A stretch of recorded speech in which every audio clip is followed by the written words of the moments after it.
Okay, so when you were pregnant with Ben, before he was born, did you know that he was going to have Down syndrome?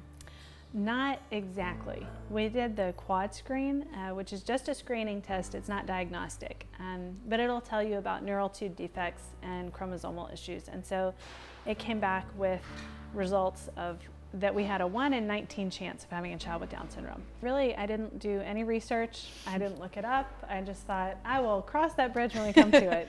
We were excited about having a third baby. And well, I'm glad because you were able to enjoy your pregnancy. Well, so then he was born, and it turned out he did have Down syndrome, and that was challenging. I don't think I anticipated maybe the grief and some of the fear that I had, and it was all mixed up because on the one hand I was so delighted to have a baby, and he was beautiful. He was a gorgeous baby, and I just loved him, but I felt so protective of him in a way that I don't know that I felt with my other 2 kids. You know, you want your kids to have the best life possible, right? And you have these hopes and dreams for what that life might look like. And then when he was born, I think to have a baby with a disability, you know, you realize, okay, some things are going to be more challenging, you know, and that's a scary prospect, especially when I mean, I didn't know anybody with Down syndrome, so I didn't have any frame of reference to know what to expect. I mean, and it is funny, Ben is 3.5 now, and I always tell people, if I had known when he was born that he would be Ben, I would not have been worried at all, because he completes our family. He is a great kid. He's a lot of fun. He's stubborn. He has his own opinions about things, but he's human. Yeah, and he's great. I would not want to do life without him, you know. And so I think my comment toward a mom with a new baby is, I mean, partly feel what you have to feel. Don't feel guilty.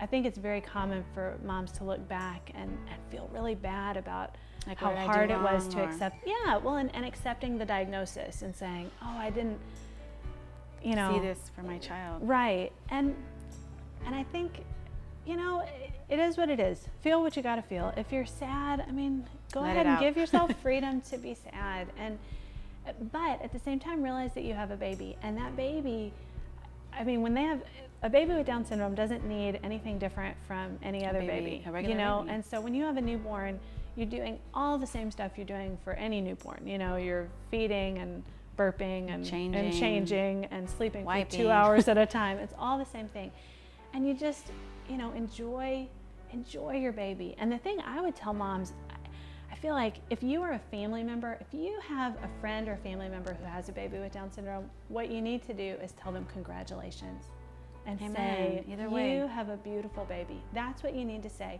because that's what they need to hear. And that's truth, that baby is beautiful and is part of that family by design.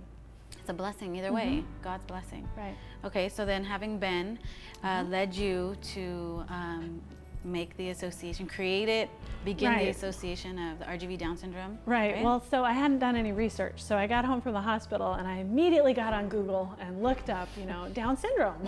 What is this? What am I supposed to do? And it was funny because I do feel like I knew how to be a mom. I had 2 other kids. I knew what being a mom looked like, but I didn't know what it looked like to have a child with Down syndrome. And you want all your kids to get the best start possible, you know? And so one of the first things I found out about was early intervention, which, for those of you who don't know, is a federal program for kids 0 to 3. Any child with a disability can receive services from the government, speech therapy, physical therapy, feeding therapy, occupational therapy, whatever they need in those crucial early years of development. So we signed up for that, you know, and I think Ben was maybe 6 or 8 weeks old when we had our evaluation, and we started therapy at 2 months. And those therapists and case managers really become part of your life. They're in and out of your house during the course of the week, and they celebrate with you when your baby rolls over or learns to sit up or whatever it is that they're working on. But our case manager was great. I pestered her all the time. You know, what other families do you know? I need to meet some other families of babies with kids with Down syndrome. And she said, well, I have some more, but there's confidentiality laws and I can't tell you. And I think all of us were asking her, And so eventually she found a release form, and she had everybody sign the release so that she could give out information. Yes, exactly. Each other's information. So one of the other moms and I had a play date, and it was great. Her son is a year older than Ben, and it was wonderful to see him because Ben still was so little. He wasn't doing much. And her son was, you know, crawling and smiling and waving and laughing and was It gave you hope. Oh yeah, he's a beautiful kid, and it was fun to see him thriving, and to know that Ben too could thrive. And so we had our play date, and then we thought, well, World Down Syndrome Day is coming up.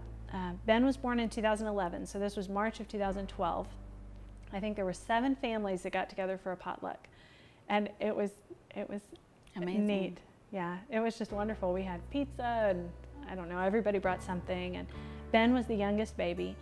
But it was great because you could see everybody's families and how family was still good, you know, and their kids were doing great. You know, it was neat to see kids running or crawling or walking when Ben, you know, I think at that point we were probably still working on like sitting up, you know, and it was just neat to see the future in those other families. Okay, so you said World Down Syndrome Day is March 21st, so then I know that one is coming up, right?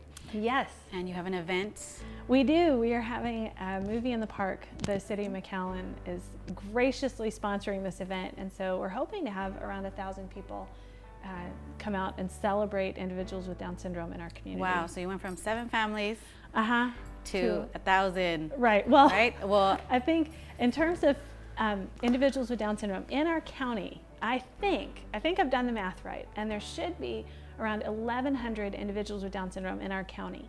Now, the Down Syndrome Association has gone from 7 families to, I think we have over 150 families on our mailing list now. So we've grown significantly, but we still are only really reaching at this point, you know, 10-15% of the families that are out there. Yeah. But the other thing too is that most people with Down syndrome are adults, if you just think about the course of life. Yes. And so for a lot of adults with Down syndrome, their family, I mean, they've just kind of gotten into a good groove with family, and they're not necessarily looking for additional support or relationships. Whereas like families of babies and kids are really, they're still figuring things out. And so it's really important to have support. And I think the thing you realize too, the thing I realized talking especially to moms who have just received a diagnosis, some doctors don't really know that much about Down syndrome, or they did their medical training, you know, decades ago. And so the information that they're presenting a mom, it's not true. You know, back in the 50s, the expectation of a person with Down syndrome was that their IQ was going to be between 30 and 50, that they were not educable. You know, you couldn't learn to read or do math or all sorts of other things. But over the course of time, you know, life has shifted so that instead of this automatic institutionalizing of people with Down syndrome, people are brought home and they're raised in their families.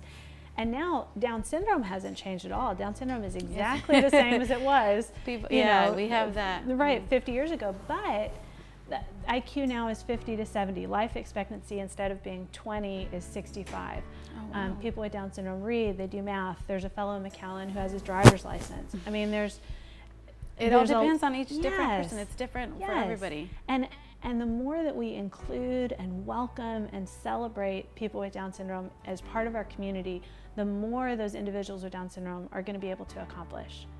I think one of the things I feel really passionate about is I don't plan to leave Ben home. You know, he is a full part of our family, so he comes with us to everything that we do. You know, we go to baseball games and we go to the movies and we basketball. Yes, we do church, and he's an active participant in all those things. I think for some families who have kids with a disability, sometimes that's difficult. You know, the community may not be welcoming, and so they feel like it's safer to keep that individual at home. And I'm bound and determined that our community is going to be welcoming to Ben, and that's important to me. I just went and spoke to my other son's class at school the other day, and they love Ben. They're great. And I told them, I said, you guys are going to make the difference. I mean, what? They need to be welcoming. Absolutely.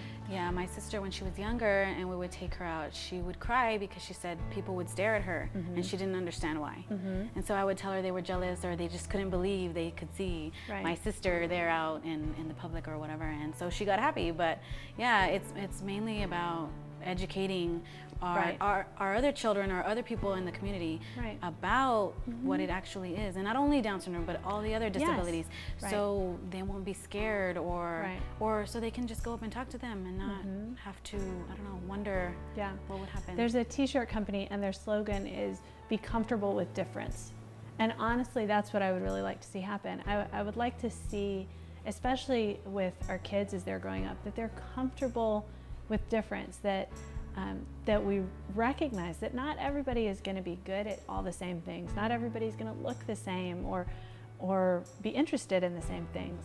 But how boring we would be if we were all exactly the same. You know, the fact that we are all different, we all have different capabilities. It makes us who we are. It makes us unique. Right. And the fact that God made and designed all of us is beautiful. You know, that without all of us and without all of our differing abilities, we wouldn't reflect Him. Ben, you want to say hi to everybody? Want to wave? Hi. He's adorable. Good job. Thanks. He's a lot of fun. And look, that's my thumbs up. Yeah. Hey, stay with me. So did you want to say again the March 21st? March 21st is World Down Syndrome Day. You can find us online at RGVDSA for Rio Grande Valley Down Syndrome Association.org, or actually the best place to receive information about us is on Facebook. If you go to Facebook and look up RGVDSA, you'll find our organization. We do parent support groups, we do educational meetings, we have activities for babies, kids, and adults. It's a lot of fun. He loves it. Well, I appreciate you so much for coming out here and sharing your story and giving information on the Down Syndrome Association and just inspiring people and giving them hope. Thank you for watching Light in the Story. My name is Amanda. If you have a testimony or know of somebody that has a testimony that would love to share it with us, you can go ahead and contact us at great@shingled.com. You can find us on Facebook at Shingled Inc., or you can also contact us at shingled.com/LITS. This was a presentation from Shingled and is sponsored by Music Ministries. Thank you so much. God bless you.